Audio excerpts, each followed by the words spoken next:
welcome to the Board of Selectmen meeting for August the 12th. We're meeting at 6:30 p.m. in the Robert Thornton room, room 24 in the Norwood Memorial Town Hall at 566 Washington Street. Unfortunately, we had an issue with the elevator in the building. And so in order to make sure that the meeting would be accessible for the public, particularly because we had public hearings today, we moved downstairs to this room. So I apologize for the change of venue, but we will still manage to get everything done. So we have several items of new business, we have several appointments, public hearings. So we will try to, before we get to our first appointment, knock out several of our more rote items first. So we'll start with, oh, you know what? Yes. See, it's all thrown off from being in a different room. The first, most important thing, we're going to start with a Pledge of Allegiance and a moment of silent reflection. The flag is located on the left today. I pledge allegiance to the flag of the United States of America and to the republic for which it stands, one nation, under God, indivisible, with liberty and justice for all. Thank you. You may be seated. All right. Now we'll go down our other items. Start with item number 1, warrant signature update, submitting notification of reviewed and approved warrants signed by the board's representative. Do I have a motion? Motion file. I believe I heard Mr. Plasko first, and seconded by Mr. Donnelly. Any discussion? Seeing none, all in favor, please say aye. Aye. All opposed? Unanimous.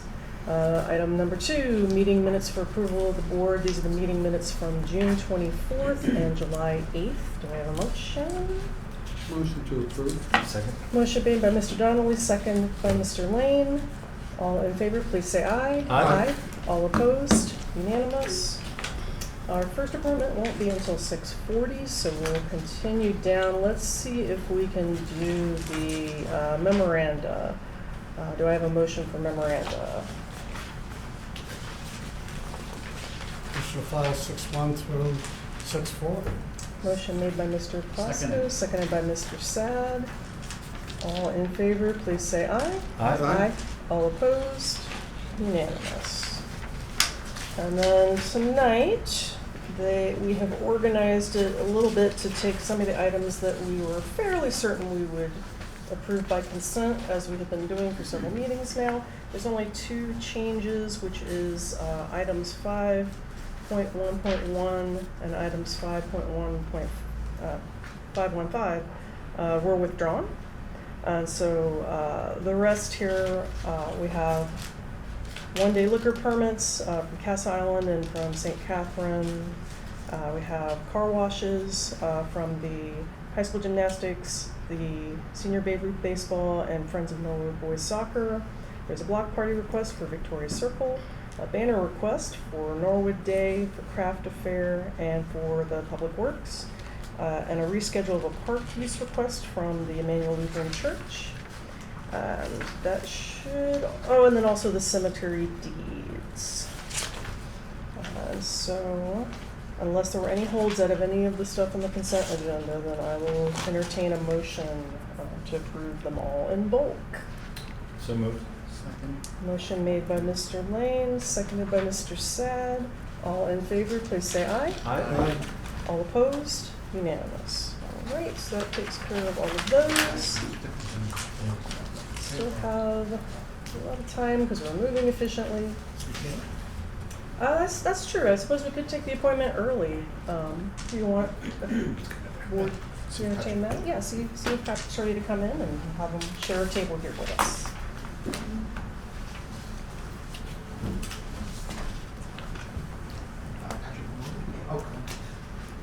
If you'd like to sit over here. Yeah, have a seat.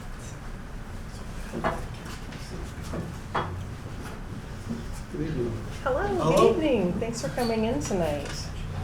So we received your resume, and we thought it would be great to have you come in so we can get to know you some more. So why don't we start? We'll go ahead and have you introduce yourself. My name is Patrick Maloney. I currently live in Norwood, as you know, and I'm on the fire department. And I'm interested in being in the airport commission. I liked how back a couple years ago, they dedicated the playground to Lawrence, who passed away. And I thought that was very good, something new. And I bring my kids to the airport because they're still pretty small.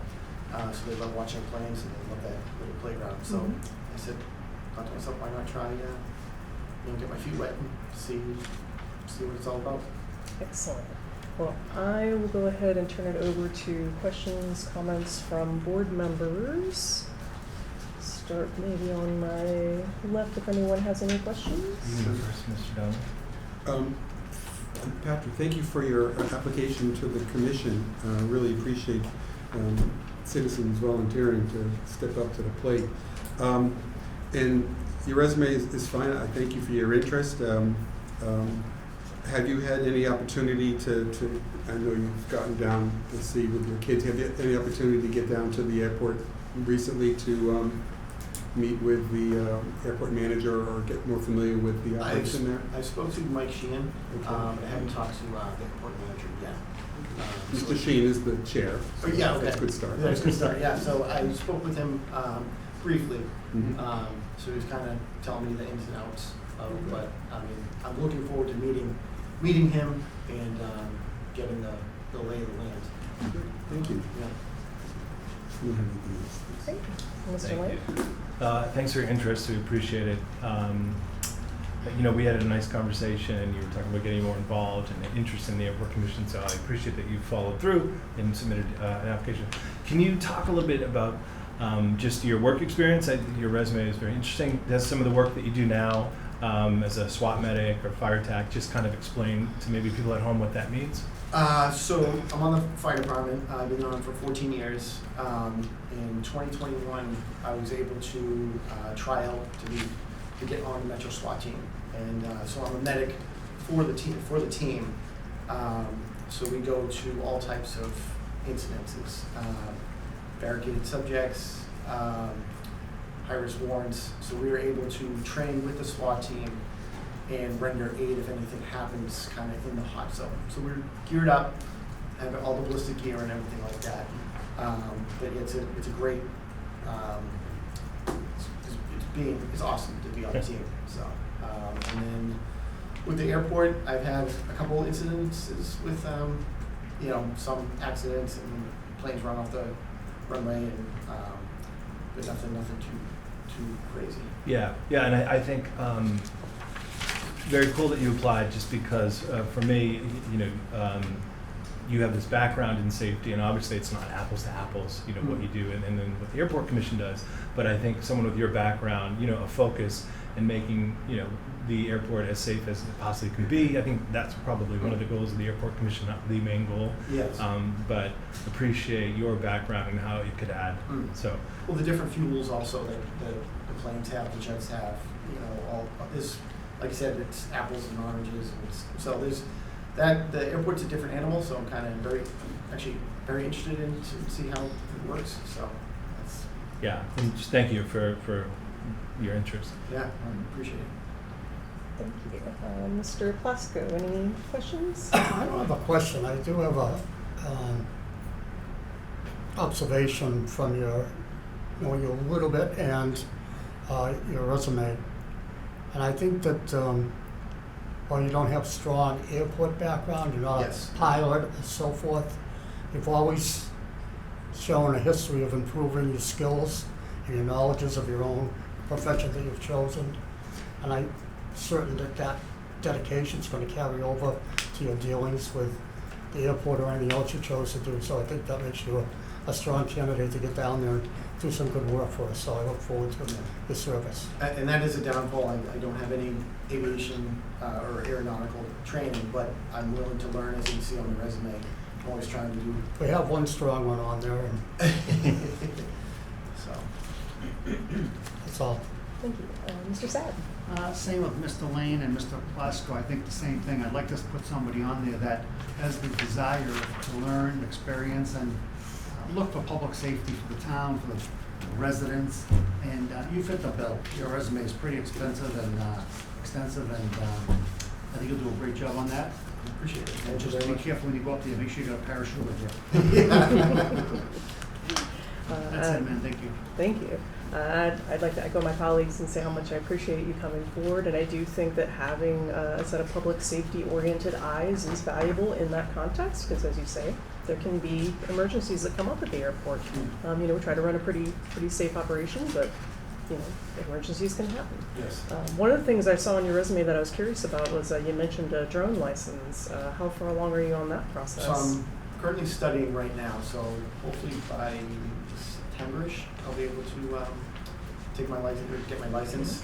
Also, SWAT team uses drones, so, and with this town, with the walking paths and stuff like that, maybe, the fire department or something like that, or another avenue could put up drones for search and rescue, Right. all types of stuff. Yeah, and I think that the drone license will be valuable from an aviation perspective because it's airspace, even though it's not quite the same as Yes. a plane. It is Yeah. still dealing with the control of airspace, and that's a regulated area, and so having someone else with that knowledge among the group, I think, would be valuable. So, Yes, yeah. So I was very excited. Thank you. All right. Well, if we have any other questions or concerns, Mr. I Plesko. move that we appoint Patrick Maloney to the vacant, for the remainder of the vacant period on the position on the airport commission. Motion made by Mr. Plesko, or a second? Second. So Mr. Sad first, second by Mr. Sad. Any further discussion? Otherwise, all in favor, please say aye. Aye. All opposed? Unanimous. Welcome aboard. Thank you very much. Thank you. Thank you, Pat. All right. You don't have to stay for the rest of the meeting.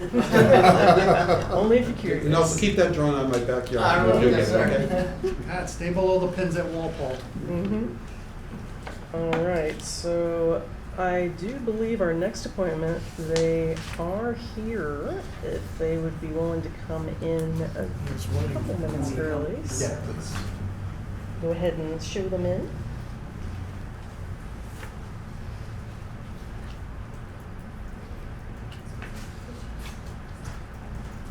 Hi. Hello, welcome back. Have a seat this evening. Yeah, we figured you wouldn't mind starting a little early. No, not at all. Excellent, welcome. Well, thank you for coming in tonight. Again, apologies for the switch of location, but No, it's glad great. you could It's make air it. conditioned. Yeah, exactly. We're very pleased to. Thank you for having us. I'm Doug Zaghai from the Skating Club of Boston, the CEO, and I want to introduce Mia Bailey, who is our club director, who came to us actually 2 years ago now at this point from US Figure Skating. We want to update you on just what the club has been up to and is up to. But I would like to start really with a few minutes of gratitude to the town, to everybody who is in this town, who showed incredible support and caring, to the club and to the members we lost on January 29th, and to the leadership for your support of the Nomoff family throughout. I have to say, I was quite overwhelmed by it. Just was unexpected, but reminded me of why we're so lucky to be part of this town. That is certainly nothing we ever would have experienced in the city of Boston. So I want to thank you for that, and the added significance of the Nomoff family for us. As Bill knew, because we worked together on bringing the club to Norwood, it took a little bit of time, and not everybody believed that we could do it. And the Nomoffs, Vadim and Jenna, his wife, they believed in us from the club side early on. They were living in Connecticut. We had just lost our top coaches. They are world champions, top national coaches, and they believed in us. And they were the first ones to believe in us with action. And they moved here, they settled in Norwood, and they just basically on our word said, we believe you can do it. We think Norwood's a great location, and we're all in. So it was really, losing them was of particular significance, I think, to us, just because they were early believers and adoptees. And for us, this has been a mixed year because we started with the sadness of that crash, and then we rolled into sort of the joy of the World Championships that we produced at TD Garden, which happily was an outstanding success and really was able to showcase our sport.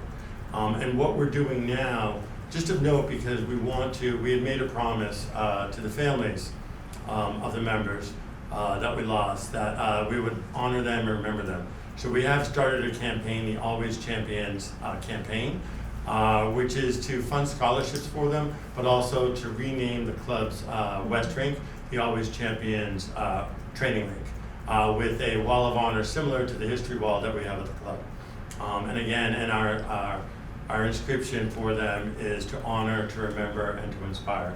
So we're going to inspire future generations. And I will just lead with it, but Mia can always add details because Mia is really day-to-day operations now to an excellent extent. But we're going to be hosting our first event, which is a Frozen 5K, which will be next Thursday at 7 p.m. 7 p.m. at the club in the Tenley Albright Performance Center. And because somebody from the Norwood paper asked me if folks are going to be running on the ice, there'll be no running on the ice. It's skating on the ice. It's 28 laps, and that's open to anybody who might be interested, and you can register at alwayschampions.org. So with that, I want to hand it over to Mia to talk a little bit about what's going on at the club. Yeah, and I will add that you can also walk the 5K. We have a track on the mezzanine, so if you have a skater in your family, you can come and walk beside them, do the 28 laps as well. As Doug said, that's one of our banner events. We kick off our new season in the fall. And with that, I think it's time for us to reintroduce ourselves as well. We are a high-performance training center. We are an event venue, but we're also a community destination. And with that, we have our Learn to Skate program through the Skating Academy. There's a 20% off discount for all Norwood residents. Again, registration is open now, scboston.org. You can find all that information. We're also hosting the Summer Sizzler. It's quick, it's on Thursday. That event is designed to be a pre-Olympic preview. So as that high-performance training center, we're fortunate enough that we have U.S. figure skating in-house this week. Think of it as spring training. And they're going to be showcasing their new programs on Thursday evening, and tickets are still on sale. And then, of course, we'll begin our event schedule in the fall. But those are really our banner items that we're looking at right now, and really want to open our doors to the community, as Doug said, with gratitude. We know we live somewhere special, working alongside the Norwood Nuggets, the Norwood Mustangs. We feel really fortunate, but we're hoping to see more of the community come and enjoy the club on a day-to-day basis, wherever they are in their skating journey, whether they're learning to skate at any age, they're honing in on their hockey skills, because we have a very, I'd say, impressive hockey skills program for the more advanced players, taught by Team USA athletes and Team USA coaches as well. So we're much more than just figure skating. Thank you.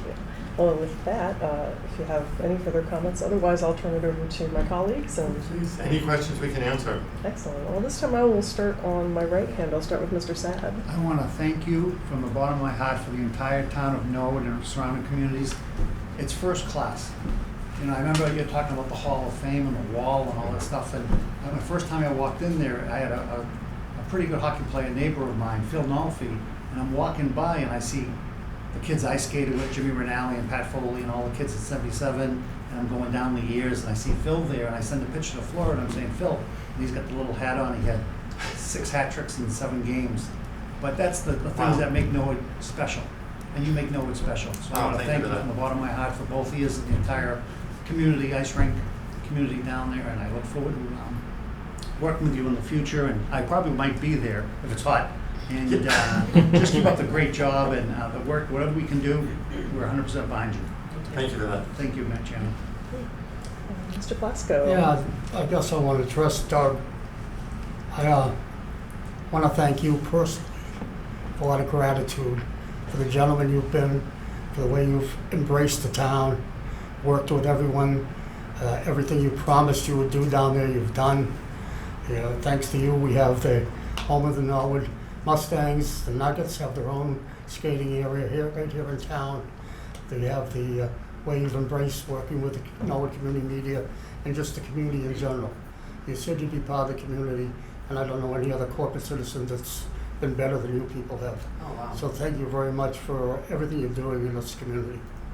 Really appreciate that. Thank you. Mr. Lane. I probably can't top that. So, thank you for being here. Thank you for being part of the town.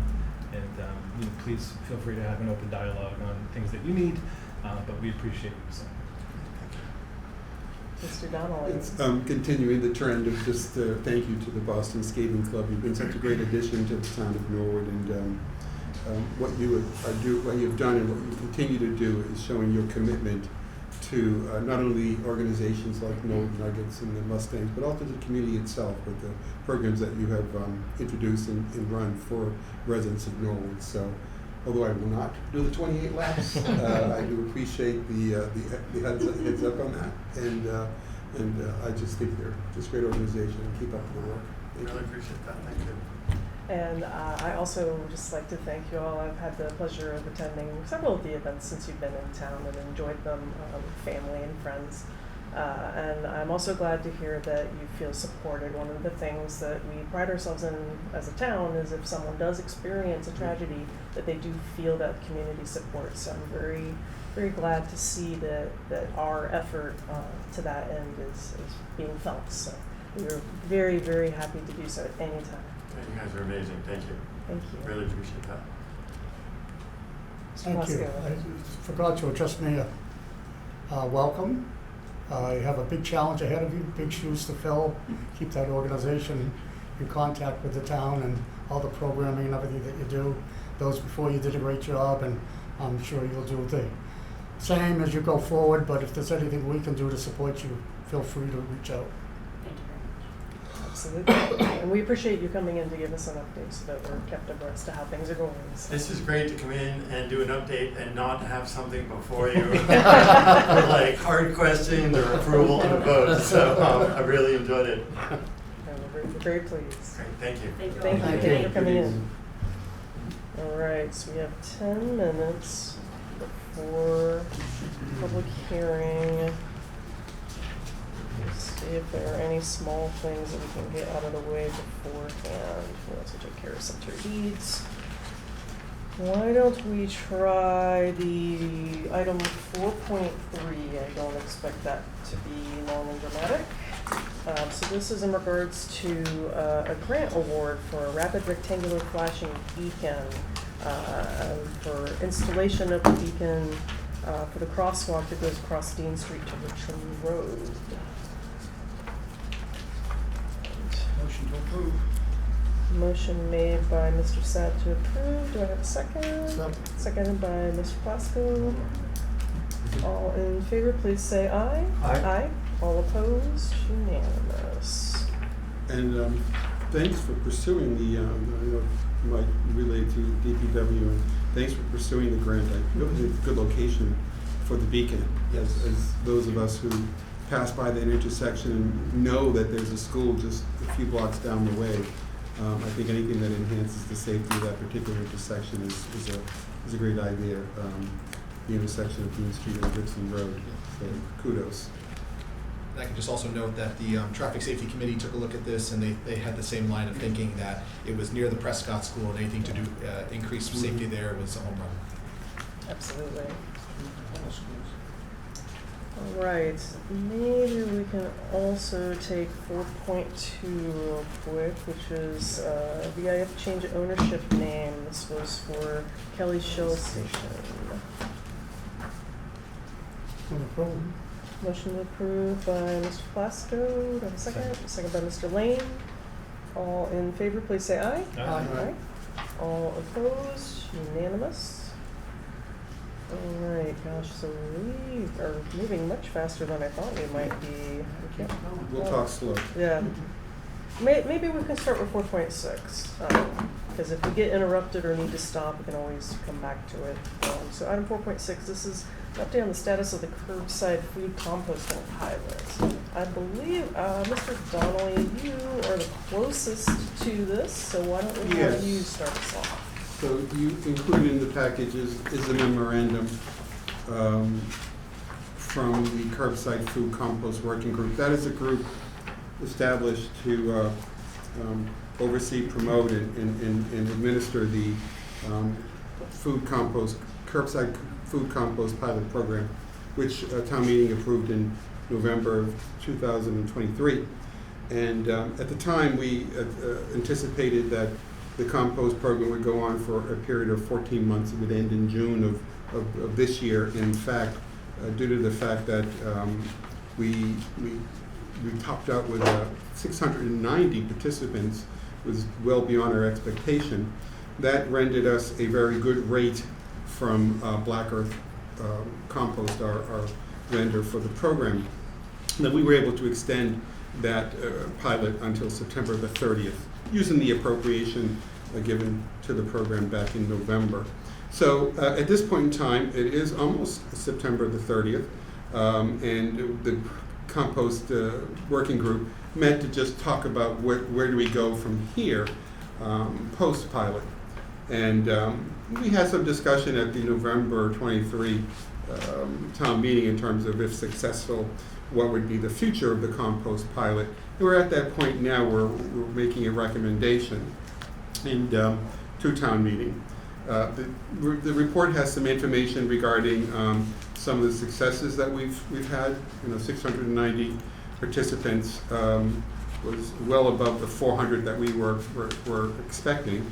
And it has generated, working with Black Earth, we've generated estimates of approximately 125 tons of food waste are being composted a year on a yearly basis by those 690 participants. And that is significant for a number of ecological, environmental, as well as financial benefits for the town. It's 125 tons of food waste that's not going into our waste removal system, which we pay for by the ton. However, realizing that the pilot is coming to an end, and given our financial conditions of today, we are not recommending that we go back to the town meeting or to the Board of Selectmen with an additional appropriation. We're actually recommending the option that we anticipated we were going to do back in November 23. That is to partner with the Black Earth group to continue the compost pickup program at discounted rates based on the volume of people who decide to stay in the program after September the 30th. So what that means basically is Black Earth is offering us an opportunity for people who stay with the program to pay for the program on a private pay basis at about a discounted rate of about $50 a year off what the regular rate would be if you were a private customer of Black Earth. That's if we hit 200 people retained on the program. If we hit the third tier, which is 400 people remaining in the program, that would be a cost for about $140 a year, which is $90 off the rate one would pay if you were a private household purchasing the service. So that is a common approach that Black Earth has used in their other partnerships with the municipalities in the Massachusetts area. There are some, Watertown comes to mind, of some towns that will add this as a regular service to their citizens, but those are rare. And at this point in time, I don't think that that's the option that I think the compost working group would recommend to you. But rather, we would go with the best practice that's out there, and that is to convert this program to a private pay basis. We could work to incent some folks to retain here. We could use the remaining of our appropriation to offer an incentive to the first 200 people who sign up for retaining the service. Perhaps it's a discount on their first bill. But we're optimistic that, based on Black Earth's experience, we're optimistic that upwards of 50% or more of those 690 would continue, probably more than that actually, would continue the program, and that will yield us still very good vendor preferred rates from Black Earth. So that's a mouthful, I know, but at this point in time, that's the recommendation coming from that working group. Our partner, Black Earth, is prepared to help us communicate those changes, and we will need to make those communications, assuming that this is the way we're going. They will need to make those communications to the 690 folks over the next several weeks, so people have time to ascertain what their decision would be effective September the 30th of this year.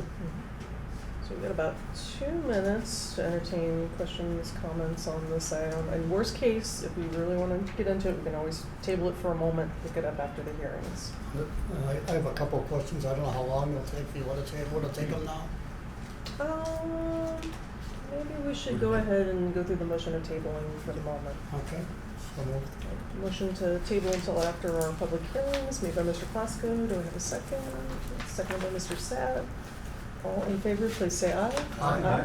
All opposed? Unanimous. All right, so this guy is tabled for a few minutes because our public hearing is scheduled for 7 p.m. It is currently 60 seconds before 7, so I believe we can start getting ourselves ready. If there's any members of the public that are here for the hearing, they're welcome to come in. Yeah, I'm getting rich now. Okay.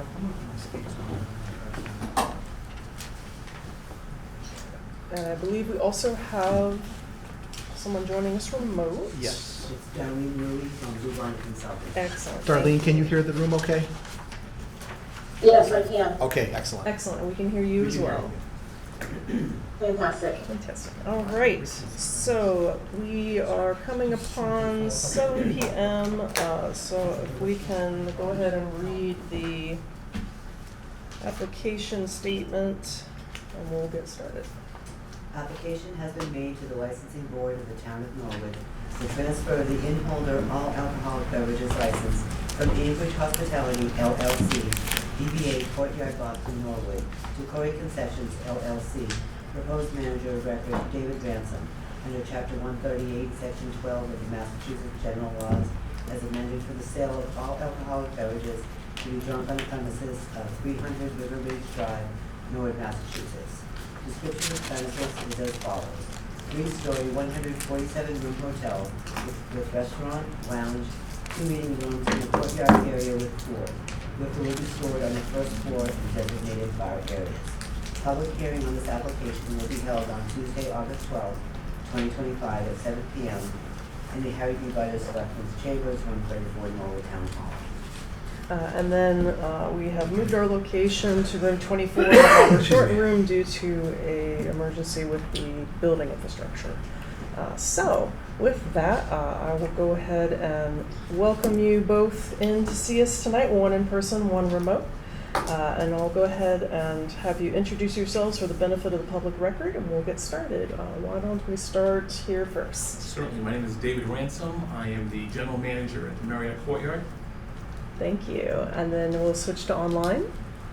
My name is Darlene Louie. I'm the licensing consultant for Corey Concessions LLC. Excellent. Thank you. Well, why don't we go ahead and you can talk us through whoever would like to go first before we take any questions or comments. Yeah, certainly. I'll start off. So, had to refile our application because of a change in general manager. We have added David Ransom as the manager. The transfer application itself was previously approved by your board last year in 2024 when it was sent to the Massachusetts ABCC for their review. Is when the general manager changed, and it was recommended that we should refile the application with the town and come before the board again. You'd have David approved as the general manager. Very well. And anything to add? That's all. Excellent. That's what I figured. But I wanted to make sure you have the opportunity. So I will, at this point, turn it over to any questions or comments from the board. I'll start with Mr. Plasko. No, the only question I have is it's very typical to have managers change, and we just do a change of manager. Why this whole process? Because you're in the middle of doing something else also at the same time? No, we are not in the middle of doing anything else. When I submitted the change of manager to the Massachusetts ABCC, they recommended that I contact the town and confirm how they wanted us to handle it. And this was the direction that we were provided. Okay, thank you. Any further comments or questions? Mr. Donald?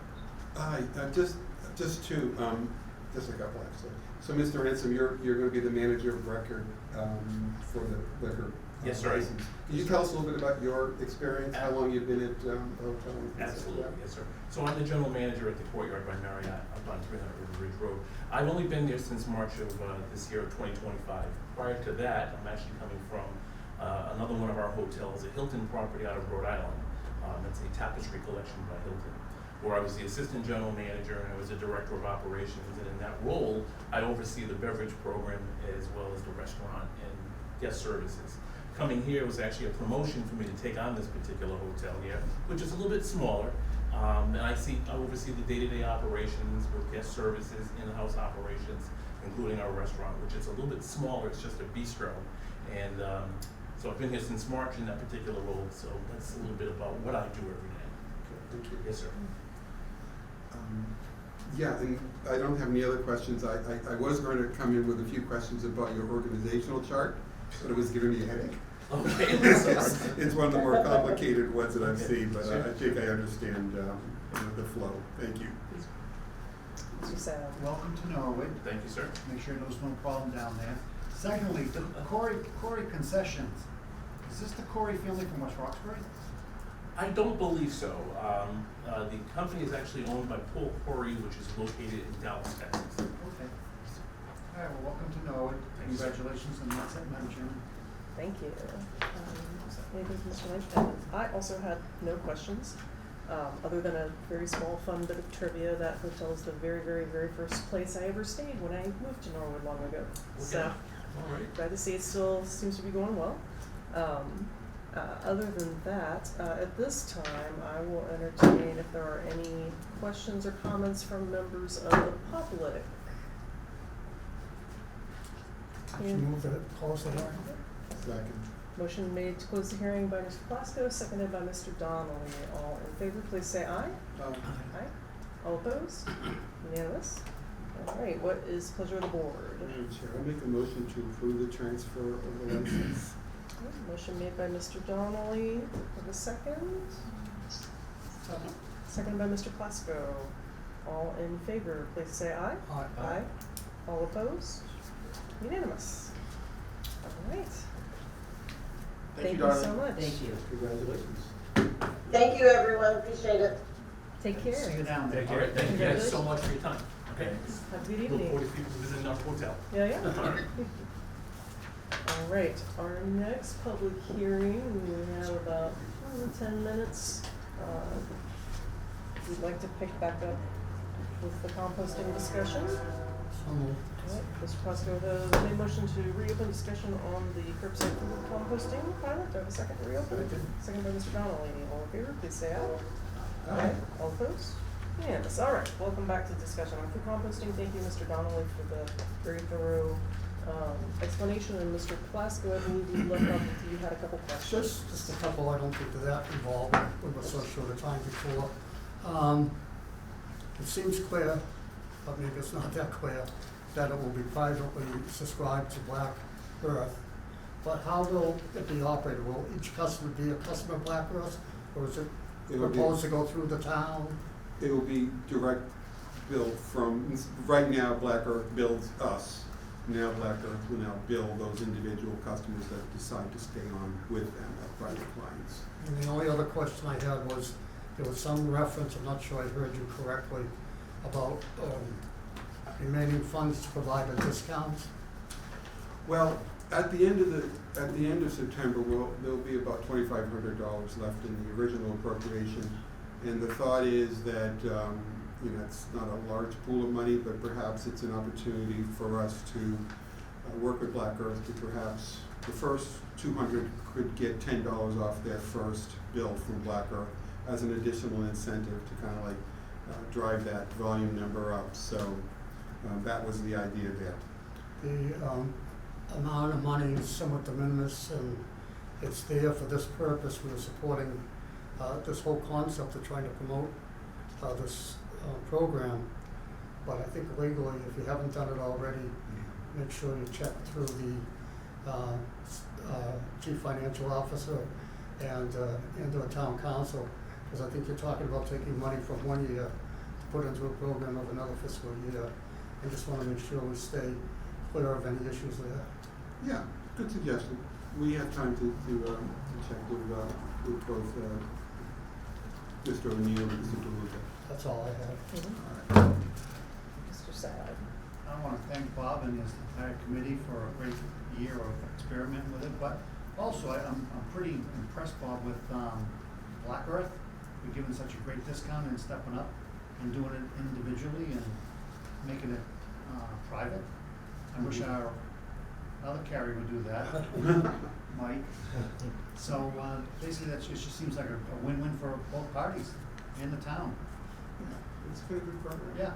I'd be remiss if I didn't, I talked about the working committee, and, that includes myself, DPW Director Mark Ryan, as well as Mike Rosen and Heather Owens, a member of our Sustainability Commission. So they are the ones that have worked very closely with Black Earth. And the input we've gotten from our citizens, our residents who have participated in this has been very positive. I think they've done a really good job too. They've been really good to deal with. Couldn't ask for a better partner. Mr. Lane. Thank you, Madam Chair. Thanks to you and the group, Mr. Rosen. And thanks for the report, comprehensive. Were these about the results that you were thinking in terms of, like, particularly those estimated savings of $38,000? Was that sort of in the ballpark? It was pretty much the same. Also, I just want to give one more shout out to the Russo facility on Pleasant Street that once a month Mr. Ryan was able to work with LaRusso to have some weighings done at the LaRusso facility. Sort of a sampling of compost. So when we proposed this back in 23, the Sustainability Commission had run our own small pilot of people who already were composting to get sort of an idea of what the average would be for composting per resident. And it was around 9 to 10 pounds. And both through the LaRusso weighing on a monthly basis, as well as some other work that generally Black Earth does with other communities, we found that was pretty spot on. And that we, with our 690 participants, majority of, upwards of 70% of putting a bin out every week, that 10 pounds of 10 pounds of compost every week translated into a lot of tonnage, 125, and that compared pretty similarly to what we proposed or what we projected back in November of 23. So it serves as a pretty good example of what we did estimate back in 23 was actually what the project, the program has experienced. And then, So moving forward, this is, if you want to opt in, it's private pay. Yeah. And you can frame it as you're doing good for the town, in a sense, you're reducing the what we're paying for waste management, but also sort of the green aspect of it too. Yes, and I'd add one more, and that is I did include in the memorandum the link to the Commonwealth's zero waste goals, and I think anything that we can do to divert stuff from the waste stream is good, from waste management, whether it's bringing things to a swap shop, the leaves that go with composting, the drop-off composting program that Mr. Ryan runs at the receptacles outside some schools and at DPW. All those things are going to help us in the future, because I think we're 2 years away from our waste management contract negotiations again. But I don't think things have changed very much in that market. I think we have to expect that when we're up for another contract renewal, we're going to hear the same story in the industry. They're running out of space for landfills. There aren't a lot of places in Massachusetts that will accept it. Right. So it's only going to mean that those services are going to be more expensive, because they'll probably be traveling even further distances to cart the trash out of communities in Massachusetts. So anything that we can do locally to incent people to compost, reuse, recycle will be beneficial to us in the long run. In any house in town that has 2 trash bins, you're going to take one away? Is that what you said? Yeah, you're going to lead that effort, Mr. Lane. my And for my part, I did have two questions for you. One was, did you get any feedback from them on, say, how much contamination we had in the participation? Did it seem like everyone was pretty faithful to the instructions? You know, wasn't asked specifically, but I think if it was, they would have been reporting that, because we meet probably on a once-a-month basis with a representative from Black Earth, and they did not report any issues such as that. So those who composted did a good job. Yeah, that's great. And then the second was, you mentioned how successful it was in terms of the number of participants. Do you have a sense of anything that contributed to acquiring that number, or any information about demographics that might have been helpful to know as we do other efforts where we're doing outreach in the town? You know, it's something that we can ask Black Earth. We're basically, since they're the building entity, we're blind as to who the participants are demographically. But there's certainly something that we can follow up with them. I think the success has a lot to do with number one, the visibility on Tuesdays when the compost day is here. You go through any neighborhood and you're going to see 4 or 5 different compost bins, and I think that generated sort of a buzz in the community. What is this about? We thank the general manager's office for being very helpful in getting our social media up to speed. Mr. Ryan and I did a number of NCM videos which were helpful too, going to the senior center to promote it. All those initiatives kind of got a nice bump, nice buzz going in the community about this program. And I think that kind of PR was very positive. I think people like the concept. They like the little green bins up the street on a weekly basis. So I think that all was a big contributing factor to having 690 people sign up for it. We are at time for our public hearing. The only other thing I had on that was, are you looking for specific action from the board tonight, or is this more information? I don't know. I Move the board embrace the recommendation. Yeah, I think that would be of the curbside appreciated. composting committee. Motion made by Mr. Plasto, seconded by Mr. Lane. All in favor, please say aye. Aye. All opposed? Unanimous. All right.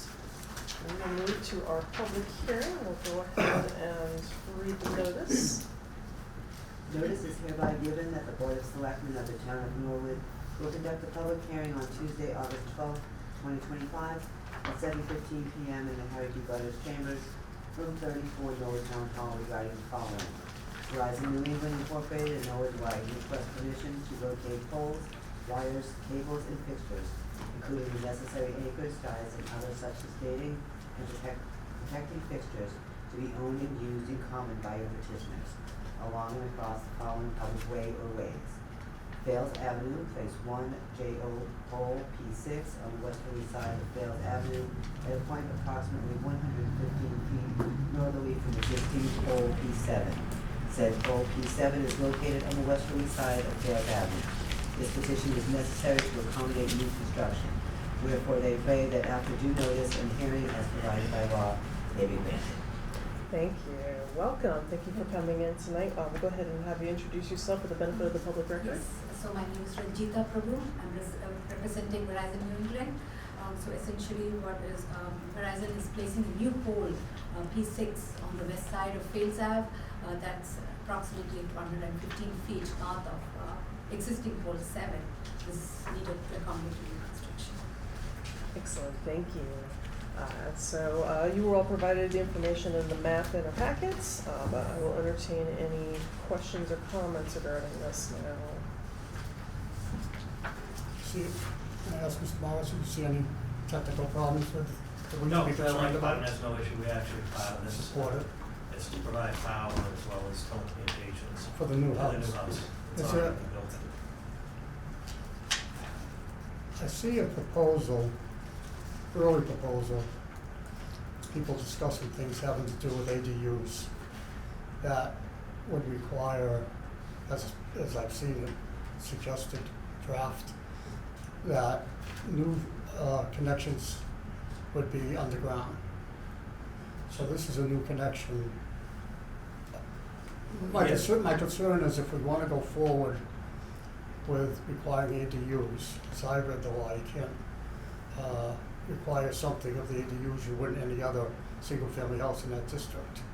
Right, so what we're actually trying to do, and we're working with the building department on, with the ADUs, is you would have one drop to the house. If there's an existing drop to the house, we would request that they would change the meter socket from a single meter socket to a double, and then they would go underground from that meter socket to the ADU on the site. So we would still only have one drop, one overhead line to the house, and then they would tap off of that, so they'd have a meter for the house and a meter for the ADU, and that would feed the power.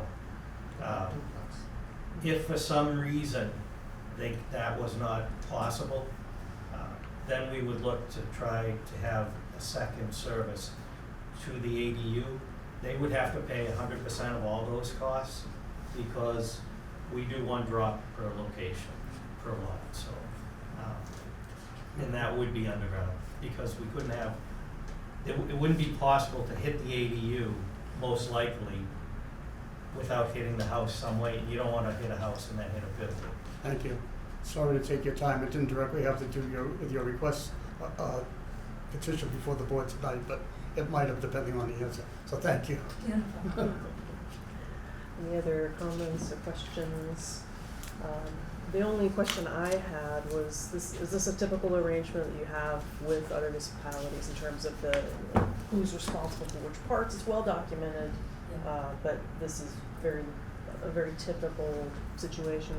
Yes, so depending on the municipality, Verizon, the set area, Verizon or the electric company would place the poles. So in this case, it's the Verizon. Yeah. And then that's also your consensus? Yes, so the tracks going through town for the dividing line, so they maintain everything on the east side of the tracks, we maintain everything on the west side of the tracks.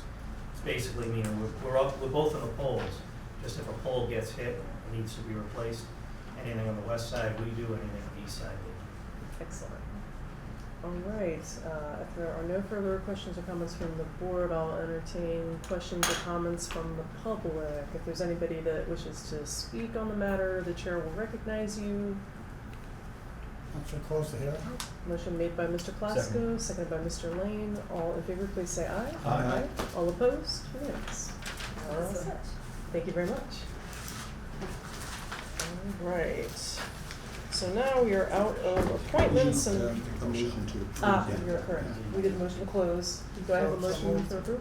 Motion again, Mr. Plasko, seconded by Mr. Lane again. All in favor, please say aye. Aye. All opposed? Unanimous. All right, now we are complete with the hearing. So we can move into new business. We finished the composting discussion, so now I can just gracefully go back to the top. We will start with the 4.1 Tangent Development LLC item. And this is for discussion and approval. If you'd like to have a seat at the table, you don't have to keep sitting on the wall. And then, I failed to do this earlier, but we'll do it now for the benefit of the public record, the usual introduction.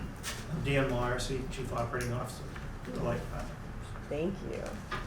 So why don't we go ahead and have you regale us with any further details or comments? So in terms of the pilot, that's actually through the town. Excuse me. So really, I think Mike is gonna handle that. Oh, very Yeah, well. I can kick us off, and if Dan wants to jump in with any specifics. Basically, broadly, what we're doing tonight is the Board of Selectmen was authorized to enter into pilot negotiations by town meeting back in May for this item. It was one of the warrant articles. We're now at the stage where we've, between the assessor's office, the finance office here, we consulted with the light department. We were looking for the Board of Selectmen to authorize the GM to sign the agreement on behalf of the town. The amount, which is in your materials, is a pilot agreement of $481,008 over 25 years, and there's the sliding scale is shown in the materials. That value is determined based on other similar scope agreements. And as I mentioned, Town Council has also looked at this and signed off. We've been in negotiations with the Tangent folks since May. That number, that 481,008, is what we also shared with town meeting members back in May. So really, the last couple of months have just been buttoning up any sort of questions that were on the agreement. The draft agreement's in your packets tonight. We had our attorneys meet their attorneys and talk about estoppels and whatever. I don't even know what that is really, but but they were chatting, and we're all ironed out now, and we're ready to look for your authorization for Tony to sign the agreement. Excellent. Any further? No, that's exactly it. It's the payment in lieu of taxes, obviously. So that's a town function. The light department doesn't do anything with tax dollars, obviously. We have a separate agreement with Tangent, which is a purchase power agreement, Yeah. which basically just means that we're going to buy the power that's generated by the landfill solar. So- And this would take us to 1%. Yes, yeah, it's about just over 1%. It's a little over 4 million kilowatt hours a year. Great. All right, well, I will go ahead and entertain questions and comments. We'll start on my left with Mr. Donnelly. Dan, thank you for the information. So it's going to generate about 1% of the power. As a percent of all the power, what would that bring us in terms of how much of percent of our power is being generated by green energy sources? So it's 1.2% of the total, so Yeah. that's what it would be. But in terms of meeting our mandate for 2030, which is to have 50%, obviously, it's now you're 2% closer to the 50%. So that's about what it does in terms of the renewables. We also get the renewable energy certificates as part of the purchase power agreement, which is not what this is about, but we do get that. I assume we have a ways to go to get to that 50% benchmark from the state. No, we're in a good spot That's right good. now. Good to know. We're doing pretty well with that. Great, thank you. Excellent. Any further comments or questions? Mr. Plasko. Ready to make a motion? All right. Move that in accordance with the approval of special town meeting May 25th and pursuant to chapter 59, section 38B, we endorse the pilot presented to us and authorize and direct the general manager to sign all necessary documents to implement it. All right, motion made by Mr. Plasko, seconded by Mr. Donnelly. All in favor, please say aye. Aye. All opposed? Yes. All right. So, thank you so much for coming in. Thanks, Dan. Have a nice day. You too, we'll see you Take care, later. bud. See you later, take care. All right, let us go down to item 4.4. This is regarding a land acquisition at 55 St. Paul Avenue. This is presented from community planning, and this is again for discussion and potential vote. So, yeah, I can, in your packets tonight for this item, there are some materials including what Conservation Commission has voted on back at their July, I think it was 9th meeting, plus a draft motion that was drafted by Town Council for the Selectmen to consider. Basically, this is a parcel, my understanding, 55 St. Paul Avenue. It's not a large parcel, but they're looking to donate this to the town for conservation purposes, the current owners. There is a small nominal fee of $10 that they are accepting in exchange for the parcel, but that $10 amount does fall into the category of nominal or de minimis, so it's still considered a gift and not a purchase. That was what council had deemed when we talked to them. This has been approved by the Conservation Commission. They are ready to take on ownership and oversight of this parcel. They're just looking for the selectmen to basically bless the transfer and agree to grant custody to the Conservation Commission for this parcel to become conservation and recreation purposes. Thank you.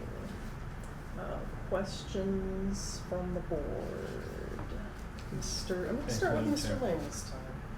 Thank you. So it's really a donation, not an acquisition, right? We're not paying money for this. Let's Is that- take $10. That's why we're calling it, okay. What's the, how much was this lot taxed at? Do we have that number? I don't know. Actually, let me see if they. Wasn't in the pack. Yeah. I didn't see it. It's I mean, the Brook Run, They're a nonprofit. Pretty Yeah. minor, yeah. yeah, so it's really insignificant, right? That's a good question, though. No structures on it, I assume, so. Boat, maybe.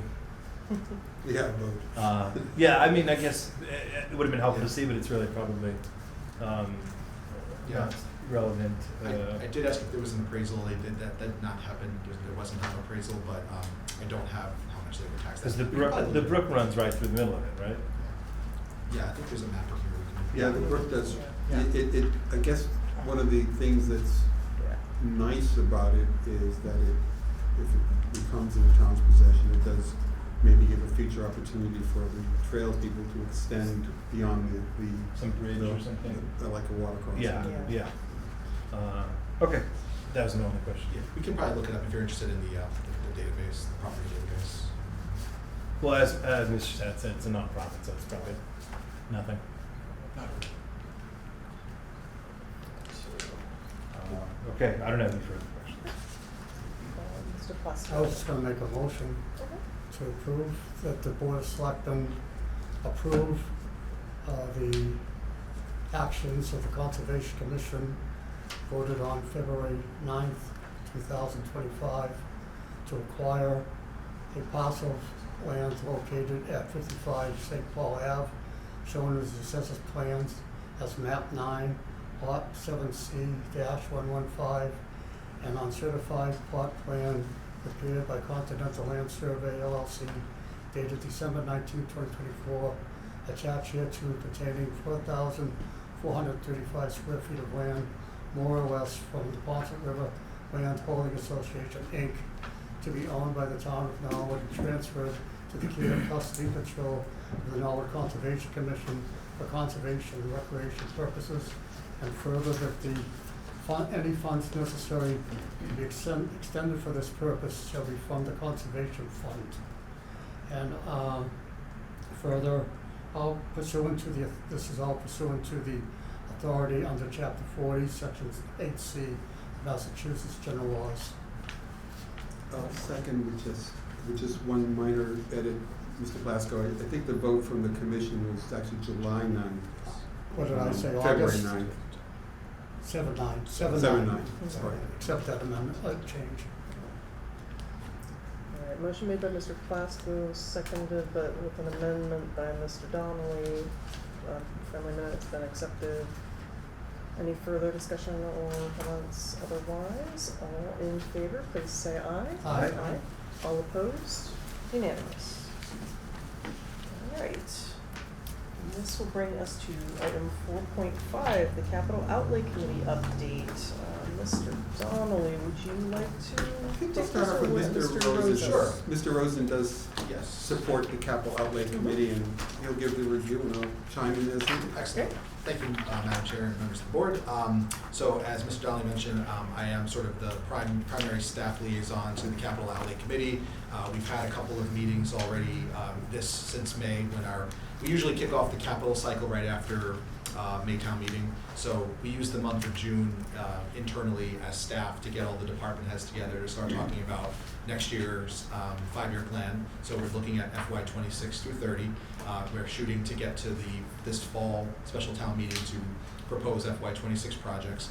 And we use the month of June and a little bit of July to get our ducks in a row as staff to look at the projects that are on the docket for FY 26. Potential funding sources, what needs to be borrowed, what could be cash, to propose to the board for their review. We also keep an eye on those projects of the past that were approved capital plans. I know we've been submitting those updates as part of the manager's reports. We also, for tonight, I had submitted that basically the Copley School obviously is going to be opening in August. We have a grand opening ceremony. The traffic signal project out here is being worked on, and Hawes Pool opened back in July. So mostly good news here for the ones that we're keeping an eye on. But for the FY 26 through FY 30 capital cycle, I provided the 5-year plan as it stands today. The Capital Outlay Committee has received this as well at their last meeting. We also did have our annual, so to speak, touch-a-truck event where we have the Capital Outlay Committee go into our parking lot where they can review the vehicles that are up for replacement. This year, I believe there were 6 total vehicles out there, but there are also many, many other things on the capital plan that aren't vehicles that you can't necessarily transport to a parking lot. So highlights from this fiscal year, FY 26, there are 2 airport projects. One is Airport Runway 1735 pavement extension. The cost for that, and I'm not going to go through every single one, but just a couple of highlights. But the cost for that is $300,000, but that is just the town's share of that project. Like all airport projects, what we note in the capital plan is just what the town's share is. Usually it's between 5 and 10% of the overall project amount, because between the state and the FAA, they pick up the difference. So That project's probably a lot closer, many millions of dollars, but our share is $300,000. There's also a helipad lighting project in there to install lighting for the helicopters, small dollars. One project that it's the third one on the list. So many of our town buildings, specifically I know some of the school buildings, are looking at some significant roof repairs. And in FY26, our facilities department has recommended that the Willett School have a $3 million roof repair. You'll see that $3 million is in the next 4 years of the plan. The out years, we're not sure exactly which ones are going to get plugged in where, but Mr. Riccardi has recommended that we keep $3 million in there each year for various roof repairs. And that dollar amount obviously would be a borrowing project. Mr. Plasko. But each year you revise those numbers. In other words, it's not going to be $3 million at each school, could be different, plus inflation, everything else. So Sure, absolutely. for planning purpose, you have $3 million. Correct. So Yeah, these are today's dollars, so we would be, you're right, a year from now when we're back looking at FY27, let's say, I don't know, a different building, I don't want to put any building out there, but it might be $2 million, and we'll revise the plan to reflect that. But the Willett School $3 million is an accurate amount. I'm going to jump down a bit. I know that we do have a study for HVAC at the elementary schools. That's some carpeting and some kitchen appliance stuff. I think the next big one on the list that I want to highlight is, and also as part of our last capital outlay meeting, is facade repairs at the library. Right now we have $2 million in the plan for that, and that would probably be a borrowed project as well, just because of that dollar amount. But I just want to highlight that project because part of our capital outlay meeting is we adjourned from town hall and we actually went up to the library and did a walking tour of the library, and the consultant Udens Ellis Architecture, which did the study that we funded through capital last year, they showed us all the pain points of staining and where there's crumbling happening. And I think the capital outlay committee was it was an eye-opening experience where they saw just sort of not necessarily in the public view, it's a lot of behind in the back rooms and such in the office spaces that a lot of this is taking place. Some of it is more visible in the public areas, like I know the children's area has visible staining from the water, but basically this $2 million amount is to fix any water infiltration issues from the outside in. So any penetration of water coming from the outside, from the elements into the library. Down the road in the out years of the plan, you'll see some placeholder amounts to deal with some of the internal leaking, like the pipes and such. So this $2 million is mainly for the outside is that a combination of work? Is it like roofing or wall repair? Yep, protecting the books. Pointing, whatever? Yep. There's I think that actually there's a large report. I know you were given like 250 pages, but there's a large report that kind of dissects every bit of the plan. But this $2 million, as guided by a study, so it's not just a placeholder; it's a real number. That's to repair the outside infrastructure. If Mr. Cheever was here, he'd probably give you the real specifics, but there was a building envelope consultant that was involved. They actually helped tour with us at that meeting. They really pointed out where we're losing money due to energy loss. Through there's cracks, the staircases are in trouble. So this $2 million would go a long way to preserving that building. And like I said earlier, there is going to be some more projects in the out years related to other leaking from pipes and such. But this is going to protect the building envelope. And then I think we got a couple more big ones. We have some of our standard, so to speak, water projects, but before we get to that, I did want to point out 2 fire projects.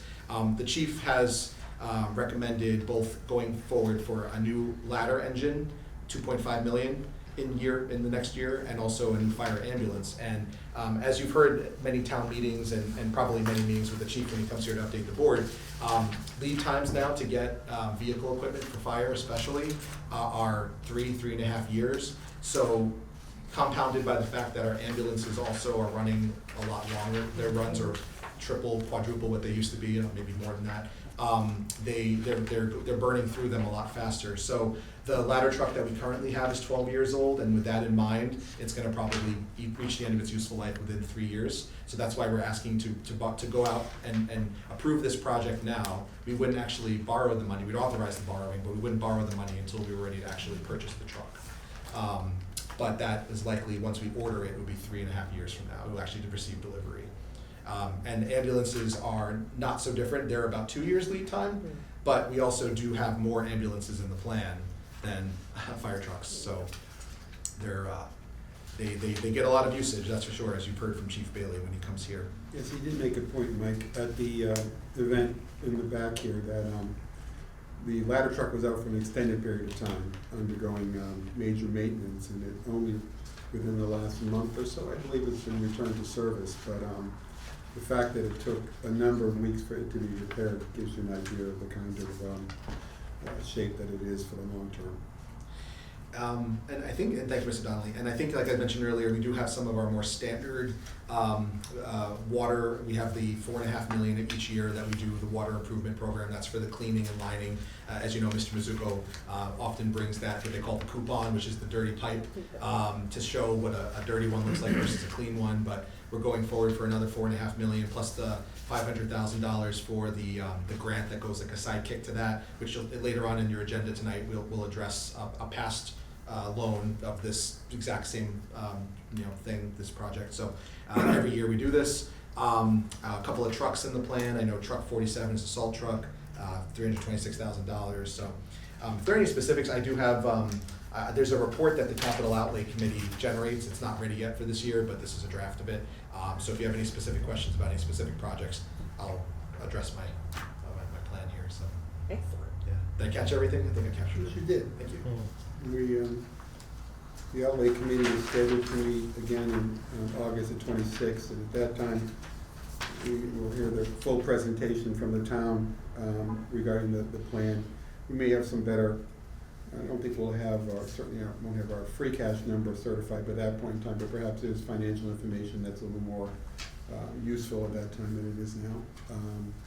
But that sets us up for coming back for our prep work for the fall town meeting, for the warrant approvals and review to bring the plan before this board, et cetera, et cetera. So I think we are going down a very well-timed plan right now to meet those goals and objectives from a timing perspective. Excellent. Any questions or comments? No, I had a couple of comments that Mr. Donnelly's comments just answered, so I don't need to repeat those. On these projects, one of the projects that's just finishing up, I guess, that's not listed here, oh, I guess it is, Coakley, the Savage Center. The parking lot? Or? Yeah, the parking lot and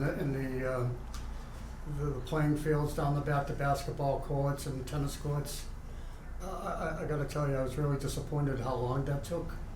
And it may have been slowed down. I'm talking particularly about the sport facilities, the tennis courts and basketball courts, so forth. It may have been slowed down. I don't know. I haven't asked the question because of the whole parking lot project. But it seems to me, particularly the way that site's set up, that those courts, that area could have been done, and public could have access from Father Max down that one road, and didn't have to be held up if that's the reason. By the rest of that parking lot, because we've run a whole season without any availability to the residents. And it doesn't seem appropriate, or it doesn't seem to me that it should have taken that long, and I was a little disappointed in that. That's it. Thank you. Any other questions? No? Very well. All right. Thank you for that update. Alright, we'll move down to item 4.7. This is the Norwood Water Bond for MWRA. We have Mr. Rosen, would you like to speak to this one? Sure. So actually, great timing on this in the agenda here, because this is the MWRA water bond that was voted on at the October 24th, 2024 special town meeting that we had for water main cleaning and lining. This is, as I mentioned a moment ago, this is a no interest loan that we go as a sidekick to the $4.5 million water improvement plan. It's basically the same thing. They're cleaning and lining the pipes within the streets. This is a no interest loan. It's got a 10-year repayment. In the past, we had gone out, I think the number in the capital plan was $630,000, but the actual number is $629,600. We just rounded up to $630,000, and each year it's $62,960 repayments. So it's in the materials that you have for tonight. It's a very complicated motion that we take each year in order to allow for this to happen. It does have to be read in full. So whoever makes the motion has to be brave. We do have about a page and a half of wording. I don't know if there's any specific questions, but again, this is something we do every year. It's a 10-year, no interest loan. So the 2026 borrowing will take us through 2035 in repayments. I'm sorry, 2025 to 2035. Excellent. All right, before we get into reading very long motions, do we have any specific questions or concerns? I don't. I was gonna say we've taken an abbreviated vote in the past, and there hasn't been any problems with it, so I don't know why we couldn't do it again. The actual motion is just this one page, actually, and I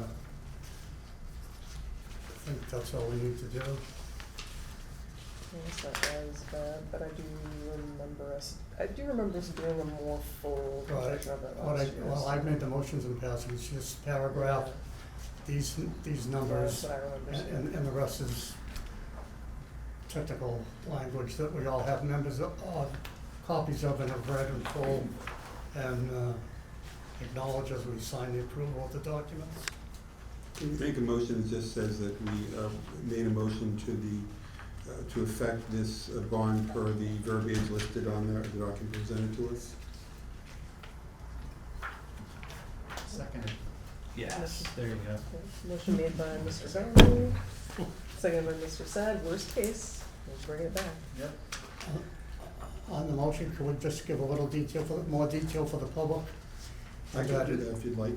And that it has to do with the 629,600 water bond, and that it will be paid in equal installments starting in the year 2025 with installment payment of $62,960 every year through 2024.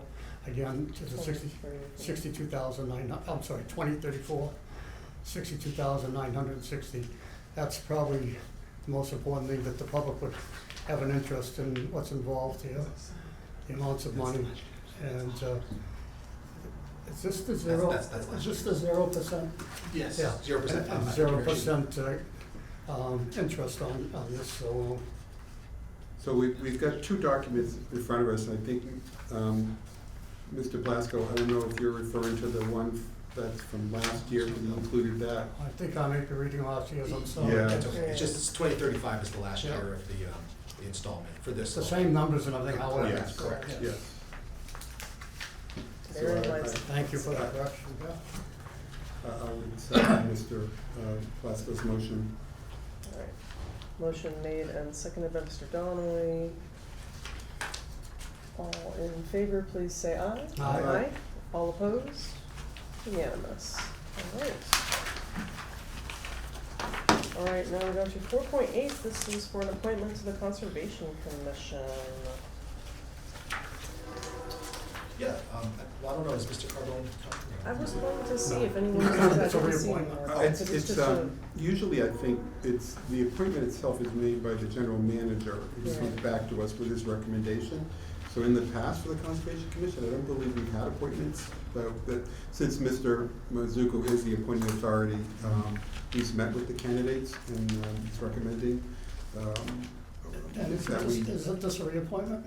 No, he's a new This- appointment. Yeah, The new. that's another, Yeah. oh, it's a new one? So, yes. When did we appoint him to recently? He's on something else we appointed him to. No, Is he? John? I don't think so. Yeah, because I remember he came in, we interviewed him. and I- Jonathan And I said, Cardone. what do you want? Jonathan Cardone from the Cultural Center. Two Oh, different people. okay. Thank you. So just for this appointment, I have a couple of notes here. Mr. Mizuko did interview 3 finalists for this role. The memo that he provided, it does have the details. It's replacing Steve Washburn for a term expiring June 30th, 2028. But as was mentioned, this, it's an approval, but subject to the ratification of Yes, the board. ratification. So that's what we're looking for tonight. So moved. All right. Seconded. Motion made by Mr. Plasko, seconded by Mr. Lane. All in favor? Aye. Yeah. Just on the application, I just want to shout out to TV and to John Carbone. It seems like a pretty lengthy resume with all the Children's Hospital, East Boston Neighborhood Health Center, Meditech. So he seems like he's qualified in some way, and it's good to see people step up. So congratulations to John and his family for stepping up and making Norwood a better community. Excellent. Thank you. Thank you. So, all in favor, ayes? Aye. All opposed? Unanimous. And then to follow, the reappointment that you were thinking of is item 4.9. This is a reappointment to the Community Preservation Committee, and it was a reappointment for Mr. Joe Greeley. And this would be for a 3-year term. Now, we didn't have Joe coming in tonight, correct? No. Yeah. No, actually. We saw him earlier today. Yeah, he's actually at a conflicting meeting in any event. Okay. Yeah. And he's an existing member, he is our board appointee now. Motion to approve. Second. Motion made by Mr. Sad, seconded by Mr. Lane. All in favor, please say aye. Aye. All opposed? Unanimous? All right, item 4.10, this is the planning calendar for approval, and this is approval for the purpose of planning, so it isn't the final version, this is what we will use to plan. Accept this with. information at this time. Motion Second. made by Mr. Plasko, seconded by Mr. Donnelly. Any discussion, otherwise? Madam Chair? Yes. Just as part of this tonight, I just have this in the notes here, I do believe that this does include the formal scheduling of the November 13th special town meeting. Well, we're just taking under advisement, that's, Oh, Yeah. okay. That okay, was I believe- my interpretation as well, is that this was to allow us to know that this was the plan, because we Okay. had previously requested you've from got plenty of time Mr. for November. Yeah. I just believe that in the first bullet here, it says Selectmen announce and schedule November special town meeting for August 12th. That will be tonight, so. I That's just what Mr. Mizuko wrote, not what we wrote. Okay. One of the requests we had made of Mr. Mizuko was to get us the planning much earlier in advance, and my interpretation was that this was that to us. Okay, so a future agenda item will be to schedule the November town meeting. Correct. In case we had concerns or we needed to compare. Did we take the vote on that? Moved and seconded, but I don't think we took the vote, all right. So moved and seconded, all in favor, please say aye. Aye. All opposed? Unanimous. Madam Chair? Yes. Just fine that the vote is taken, that's good. Just for everybody's edification, so that what we have done is we are designating the 13th of November as our fall town meeting member. But with that, I think it's good to know that the timeline also outlines the various activities that lead up to that date, including Friday, September the 5th. Articles for that town meeting are due to the Office of General Manager by that point in time, so that the selectmen have an opportunity later that month to review the draft and yellow sheet and so forth. So that's an important date, September the 5th, for those departments that have articles that they are anticipating will hit the November town meeting. Excellent. All right, any other items or anything further on 4.10? Just one more. I'm just Sure. kind of excited to know that at the suggestion of the moderator, Ms. Slater, that our November 13th first night of town meeting will be at the new Copeland Middle School, which should be, If we so call. If we so call. if we so call. Yes, which I'll get ahead of us. towards, No, so. Mr. Mizuko, get ahead of us. But no, I thought that was an interesting and apt proposal, so I look forward to approving that soon. Since Mike and I live in the neighborhood, we like it because we can walk there.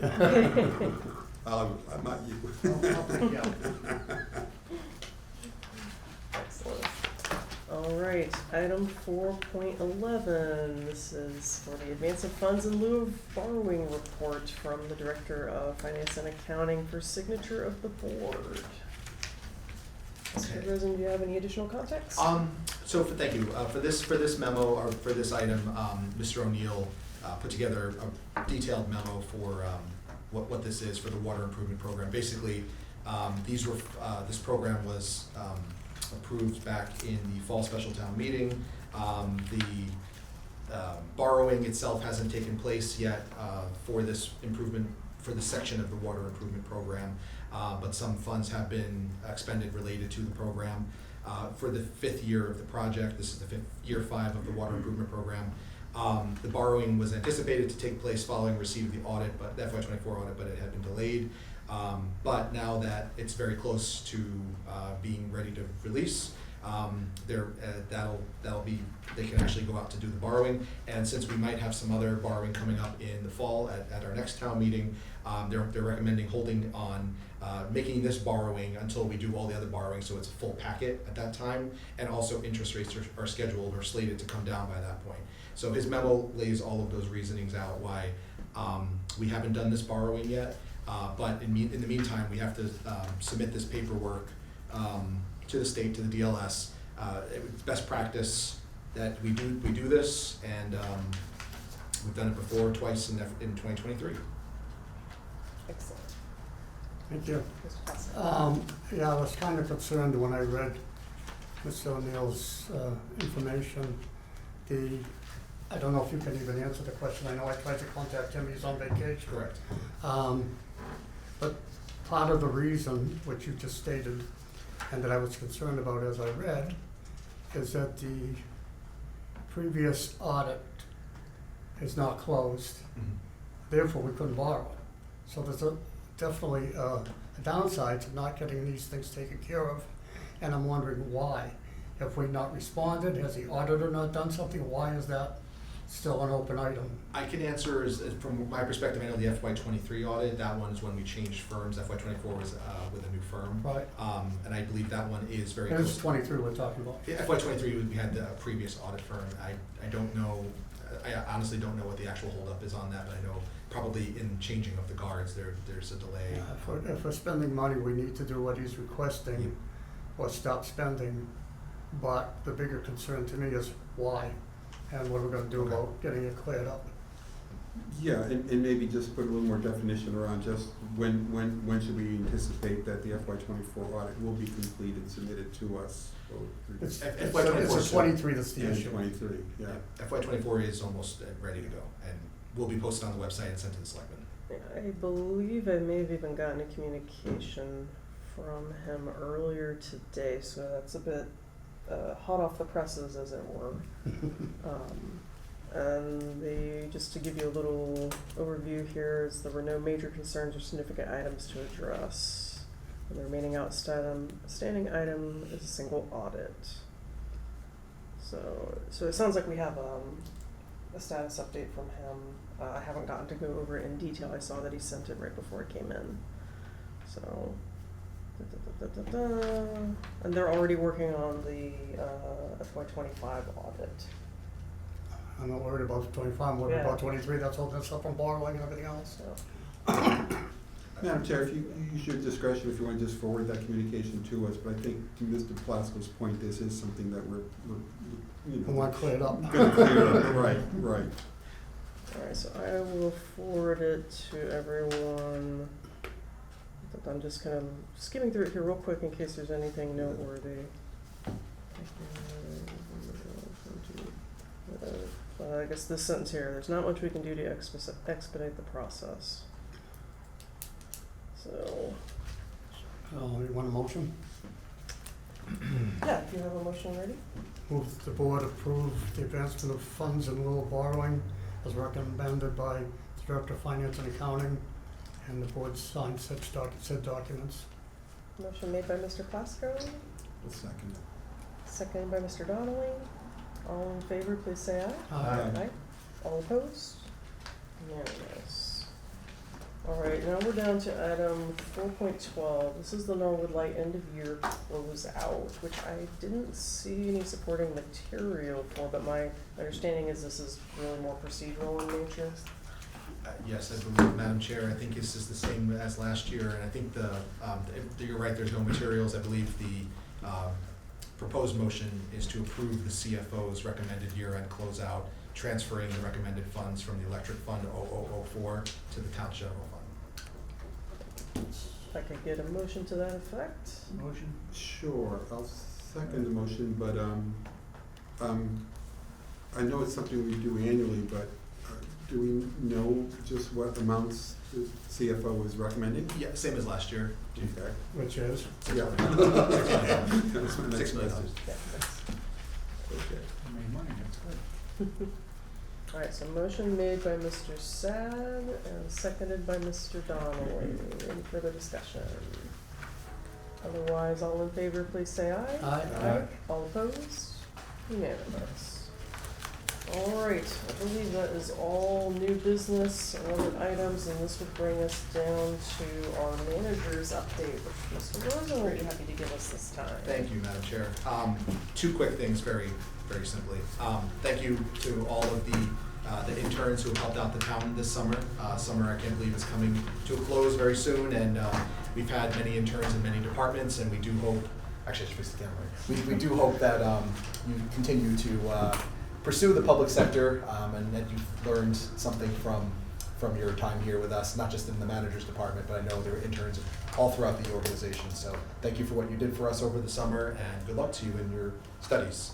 And then the only other thing I wanted to mention, and I know other board members will have specifics about this, but Norwood Day, everybody, is September 6th, 10:30 a.m. to 3 o'clock. Earlier tonight, there was a banner request that was approved to hang it over Day Street. Also, there was some road closures as part of that memo too, but we're looking forward to seeing everybody on September 6th for Norwood Day. Thank you. Excellent, thank you. So why don't we start to my right? We'll start with Mr. Sad, who would Madam select his Chair, agenda. I want to thank Christine, I want to thank Jeff for a great article. The rally for the hospital is moving in the right direction. We're going to have a task force group that on some of the people on that force are going to be going to several communities to speak to get public awareness on this. We've got letters out that Christine had done. Governor Healy, Senator Warren, Markey, Congressman Lynch, Mike Rush, they're all out there. So we're just going to keep promoting it. The senior center, we need them to keep writing letters. We'll hopefully have a big crowd there, and we get some TV coverage, and just keep making the public awareness that we need a hospital open in Norwood. So thank to all the board members, and you get ready to speak. Excellent. Thank you, Norwood. All right. Mr. Plasko. Nothing further this evening. Nothing for the evening. Very well. Mr. Lane. Thank you, Madam Chair. I was hoping that I would be able to report on the structural deficit working group. Unfortunately, we only met twice, and there's not much of an update. It's a little frustrating because I think we received some information this week that the budget balancing folks would like to start their process early, which the whole purpose of doing this structural working group was to get that done before budget balancing. So it's nice to see that they want to start early, but I think that's a little premature. I'll chalk it up to trying to do something ambitious over the summer when a lot of people are on vacation, as Mr. Neal is now. I know, Mr. Donnelly, we were going to talk about this a little bit too. So frustrated, but not giving up. I think that the charge of this working group was to really take a look at sort of how we got here, and look at the FY27, what level services budgeting would look like based on these just the forecast revenues. We didn't really get to that. I know there's some work from the school side that they need to do. Mr. Mizuko needs to do some work. So I would propose that, I know we're meeting on September 9th, and maybe the second meeting of September, have an agenda item on that meeting that there would be some sort of presentation, which with some substance, because there really isn't any now. That being said, feel free to add.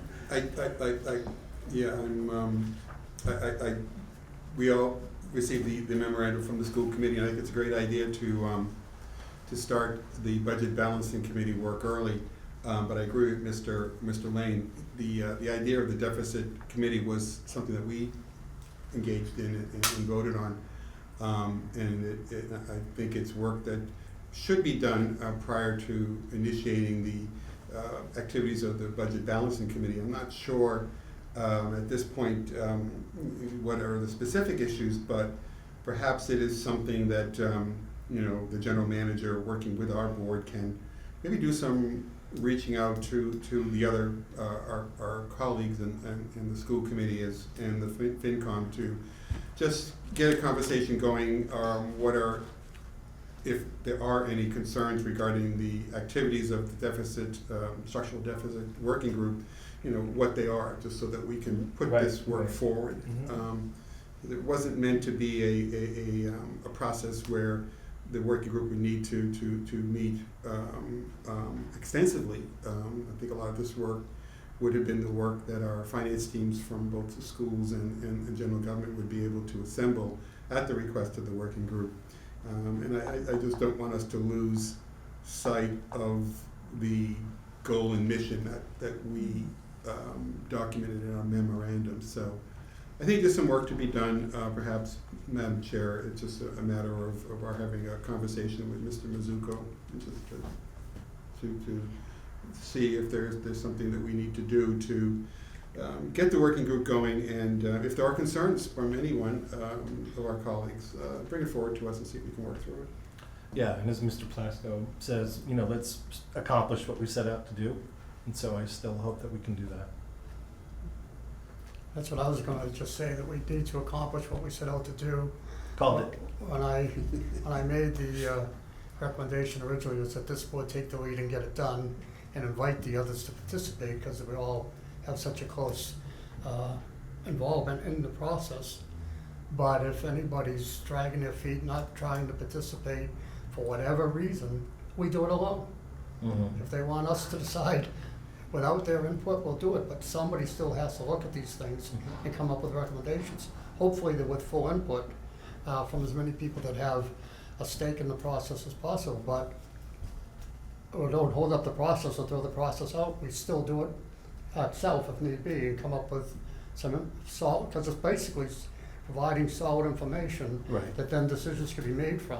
Mm-hmm. So it shouldn't get side railed, it should get going. I noticed a couple of the memorandums that we just received asking for certain things, including the capital outlay committee, didn't even include the manager, wasn't even sent to the general manager. Oh, I didn't notice that. So, and that was both letters sent, so I don't know what's going on here, but I think we need to get to the bottom of it and move forward in a constructive way. But if others don't want to participate, we just keep moving forward. Mm-hmm. We hope to involve everybody, but that's their decision whether they're going to participate or not. Right. I think, Matt, am I on that spot? Am I taking your spot, or are you gonna be On the budget balancing committee, Right. which has not met yet. We haven't had a meeting yet. No, but No, that's what we're talking one of the about. Yeah. memos was asking to move that process up a little bit, Yeah. which is great, Right. but we had said we wanted to accomplish this first. All right. Yeah. Yeah, the budget balancing usually is a late in the year process. It usually starts later in the year, and I think it's a good idea. Well, the biggest thing budget balancing does is agree with revenues of what's coming in, Yeah. and what the shared costs are, and therefore kind of what's left Mm-hmm. to be divided by general government and schools, and then everybody hits the books and stuff. Mm-hmm. Who needs it the most and how to do it. Right. But we can't make those overall, the townwide budget committee can't really decide that until it knows the input that we're gonna give them from this other effort. Mhm. Right. So, Yep. Yeah, and it was also a matter of highlighting the fact that, the three boards desire to work together. It's the deficit is large. The information that this committee would be really enlightening in terms of just what the extent of the issue is and how would our services be impacted by it. It's not it's a working group. It's not a group that is making those decisions, but rather informing the boards that make those decisions as to what the extent of the issue is, both in the short term and the long term. So hopefully we'll be able to get this going in the right direction again. Any further updates? No, that's it. Yeah, thanks. Thank you. And then beyond this, Mr. Dowling, any other Oh, items for tonight? of course. As always. Have some, yes. The ribbon cutting for the middle school building is going to be on Monday, August 25th at 1 p.m. So we're looking forward to that. It's at 1 p.m. coming up, and Matt and I were at the committee meeting yesterday. We did get a chance to tour the inside of the school. There's a lot of work to be done on the outside that's coming along. The inside is looking very good. The equipment, the furniture is in there. You can now see the library is stocked with books, so that's coming along very well. So I think hopefully folks will be able to participate in that August 25th event. in talking with the chair of the building committee, Mr. Slater, he has suggested, and I think it's a good one, that perhaps he return to our board, as he has done in the past, to brief us on the project. I'm going to suggest, and I think we can reach out to him as well, to see if the second week in September would be amenable to him. That by that time the building would have been open almost a month, and could be some good detail coming from the briefing from Mr. Slater. I just wanted to just give a shout out here to Mike's point. The outreach that's being done is really excellent on the hospital, and I do want to do a shout out to Pat Schick, who was we all know Pat, and Pat has been such a force of nature in terms of generating letters, not only at our, for the support of the Norwood Hospital, not only at our senior center, but Pat is now doing the circuit. She's been to Westwood, she's been to Walpole. She is such a great asset to this town, and has really been an important part of that whole process of getting that information out there from citizens to the government, to the state government regarding the issues. And it's also on Norwood Day, September the 6th, as Mr. Rosen has indicated. It's also the premiere of Norwood the movie, and that is an outgrowth of the 150th committee work from 2022. This is a production by Mr. Jerry Kelleher and Mr. Brendan King, sort of a short history of Norwood, 300-year history. But it's premiering at 7 p.m. at the Norwood Theater, and tickets can be purchased at the Senior Center, as well as the 10th districtstudios.com. So I do want to give folks the opportunity to know where they can get tickets. I also want to recognize that we got a donation, Norwood Concert Committee got a donation from the Space Center for a pair of tickets to be raffled off at the concerts happening on the Common. Tomorrow's concert at 6:30 tomorrow, as well as Sunday's concert at 6:30 on Sunday. And we thank, certainly the Concert Committee is grateful to the Space Center for donating those tickets for the raffles for those dates. And lastly, I just want to do a shout out to a couple of community members, Mark Negron and Danny Lopiccolo, for organizing a work activity at the Community Food Forest back in early August. I was out there pulling weeds at the food forest. There was about 5 people there. The site is coming along well. The trees are producing fruit. It does need a lot of help. There was so many weeds to pull there, and they did a great job trying to put some basic maintenance to those trees. If you have an opportunity to walk through them, I've been picking the plums that are ripe and delicious right now, and soon the apples and the pawpaw fruit will be producing in the fall there. So thank you to those 5 people who made an effort on a Saturday morning in the middle of summer to pull weeds on a 90-degree day. So good Now for that them. you're experiencing weed pulling, I have a place for you to work. Okay, all right. I'm going to give you the name of the 4 people. Thank you, Madam Chair. That's all I had. I'm very excited about the pawpaws. It's an underappreciated native North American fruit. Kind of tastes like a combination of a mango and a banana together. It's very delicious. They're delicious. They're Yeah, good. but they're one of our nice native fruits. All right, so for my part, I was going to announce that we were starting up, it is that time of year again for the Bach Fund. However, I have forgotten the page that I wrote my dates on. So, it is the usual timing, so we're at a similar time of year. If you happen to have them handy, then we'll. The most important thing is, when would you like the application to go live? So today is August 12th. We can have the application go live on the website tomorrow, and you can have a 2 or 3 week period to accept applications from residents, and then you set it off at that point, and then you can announce at at a future meeting that all of the people have been selected and what the award is going to be. Excellent. So I think that's completely reasonable. By the 9th, and then make the announcement on the 22nd, or whatever that second meeting is. The 9th and the 23rd? Okay.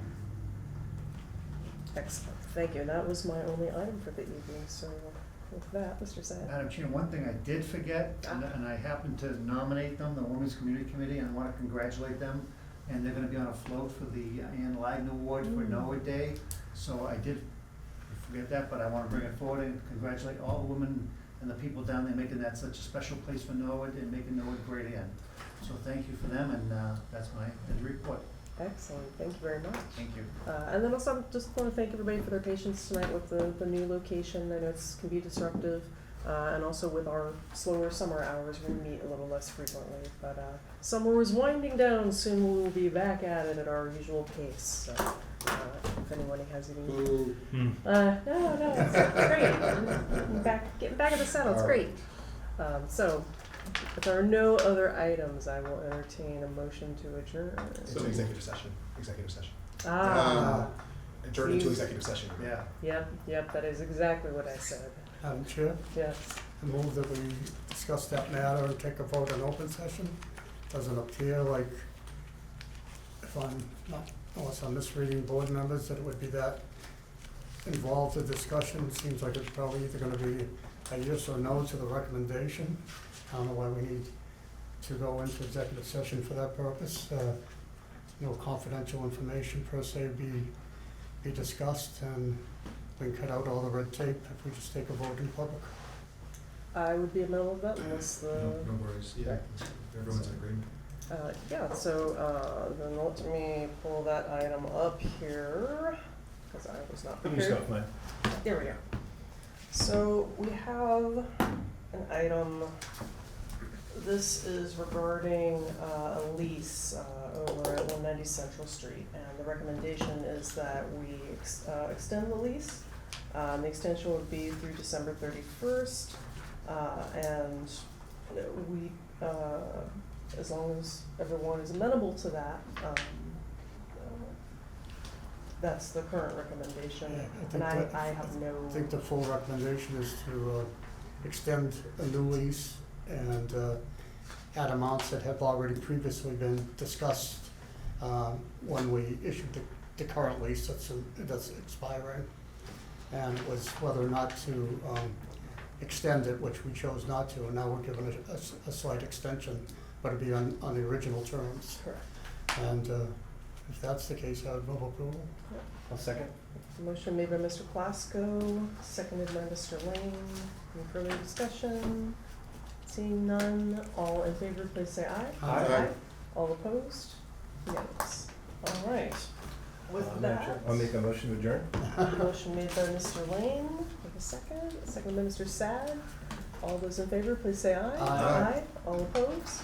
Unanimous? Thank you very much. And see you again soon.